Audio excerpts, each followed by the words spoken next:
there's a really need when it comes to understanding finances. How do you do that? How do you do that effectively? What's really going on? And even for me personally, when I was a younger guy, trying to figure out how in the world do you become successful?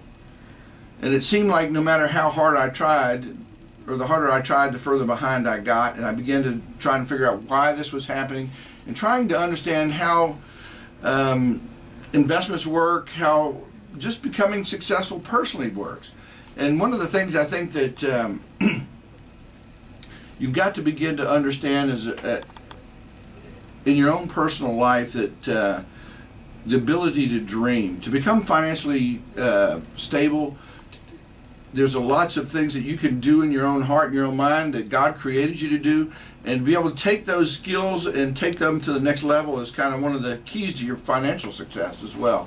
And so doing things that are financially prudent for you, not playing the game sort of the way the game has been structured, and we'll talk about that maybe in the next 15 minutes or so in the next section, but just trying to begin to figure out, how do I survive in the world that we live in? What does it mean when I go to an investment advisor? What am I looking for? You know, the thing that really kind of I figured out in around 2000 as an investment advisor used to be when we basically sat down and built a portfolio. We said, look, you buy America's funds, you handle that, and you do that well, and just stick with that, and you know, you're going to do just fine. But things changed. Our economy, our world basically turned upside down in 2000, 2001. No longer was it based on my ability as an investment advisor to pick a portfolio for you and let's project somewhere out in the future and that come to pass. All of a sudden, these two guys fly airplanes into buildings in New York City, and then your portfolio goes down. Why is that? Because there's so many other things outside now that are influencing the market. The world that we live in is completely different, and things changed then. And I think what people have figured out about the financial world is basically what you thought your investment advisor could do, he can't do that. Let me explain that.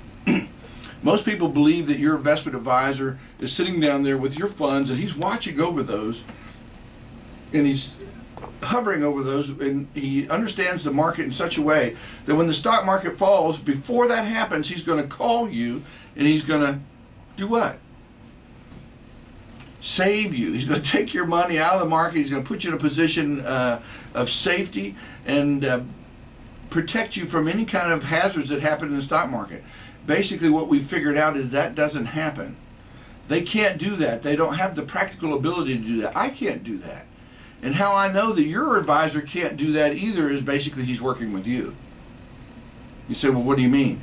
Well, the truth is, if I knew as an investment advisor when the stock market was going to move up, when it was going to move down, and how to do that and pick that effectively, I wouldn't need you in the whole equation, would I? And so now when you begin to understand how this would work, if I were an investment advisor, I had that ability, I'd be in Hawaii sitting on the beach there watching my kids playing the surf and have my little laptop and be linked up there, and I'd be making money hand over fist. So beginning to understand what is an investment advisor, what is he supposed to do, what can he do to help you is going to be one of your keys to success. And understanding how to become financially secure. If knowing that, hey, the guy that you're sitting down there working with your money, if he can't do that particular piece, then what is it that he brings to the table?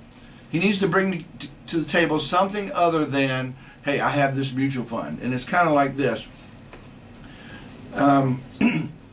Today you get to choose to play golf at the Masters. You've got to play. Actually, they called you up and said you got to play. You have two choices. You can either pick Tiger Woods golf clubs, or any club that's in the Hall of Fame, any golf club that's available to man. Or you can pick Tiger Woods' ability. Which one are you going to pick? Obviously you'd pick his ability. Why? Because the clubs, although they're necessary to play the game, they aren't going to necessarily get you where you want to go.